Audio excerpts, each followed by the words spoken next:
तो आज नॉमिनेशन हुआ आपका, क्या कह रही है पार्टी की तरफ से आप? नॉमिनेशन तो ये तो प्रोसेस है भाई। चुनाव में जब चुनाव लड़ते हैं तो नॉमिनेशन की प्रोसेस है। उस प्रोसेस का जो है, लेकिन इस नॉमिनेशन की इस प्रक्रिया में सबसे इम्पोर्टेंट बात ये रही कि हमारे देश के रक्षा मंत्री और पूर्व में भारतीय जनता पार्टी के अध्यक्ष रहे, यूपी के मुख्यमंत्री रहे, बहुत ही मजबूत नेता, और उसके साथ माननीय मुख्यमंत्री नायब सैनी जी, दोनों का आना जो है, नॉमिनेशन के प्रोसेस में आना, ये हमारे रोहतक लोकसभा के कार्यकर्ताओं के लिए, रोहतक लोकसभा की जनता में एक विश्वास पैदा करता है।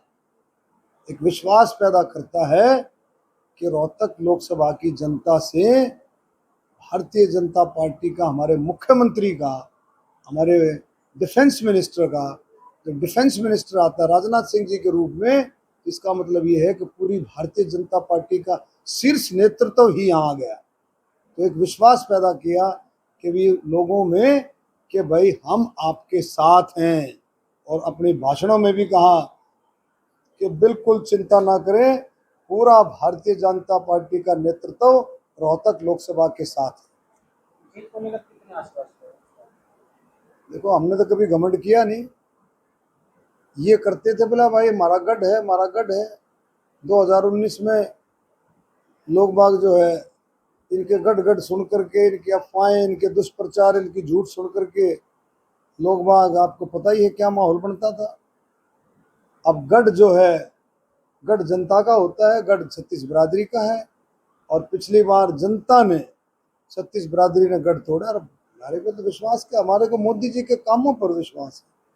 जो मोदी जी ने काम किए हर एक कैटेगरी के लिए, मोदी जी ने जो काम किए हैं, और आप देखो अंत उदय आखिरी छोर तक उसको लाभ देना।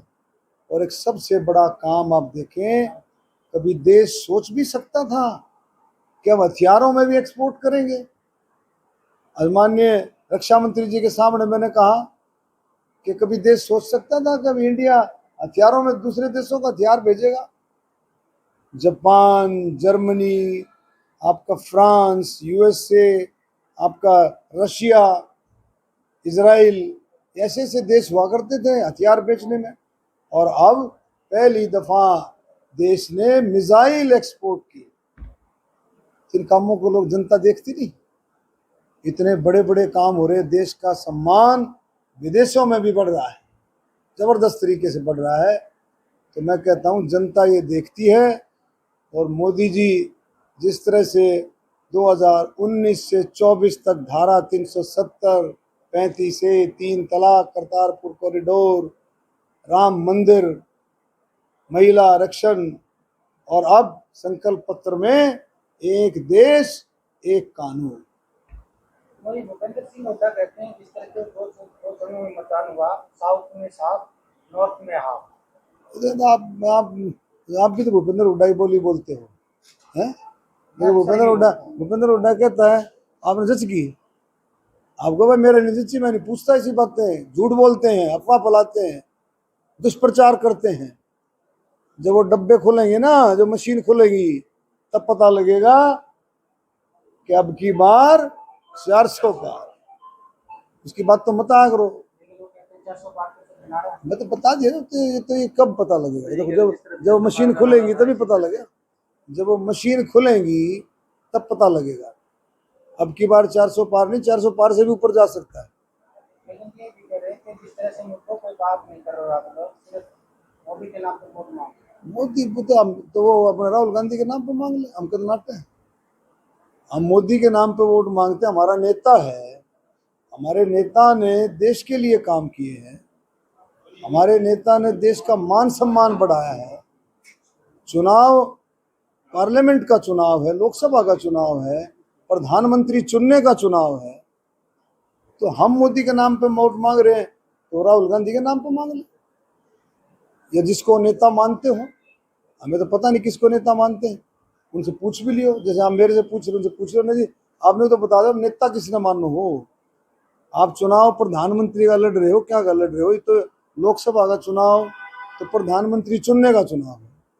वो तो कहते हैं दिल्ली के रास्ता चंडीगढ़ तक जाता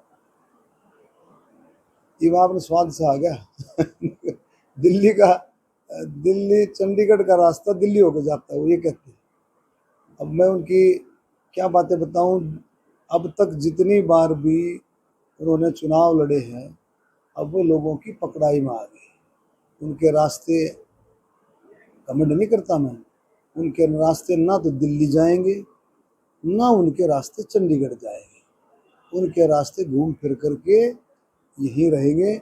और उनके दिल्ली चंडीगढ़ भी छोड़ दो, अब की बार तो उनका रास्ता कलोई भी नहीं जाएगा। बस हो गया।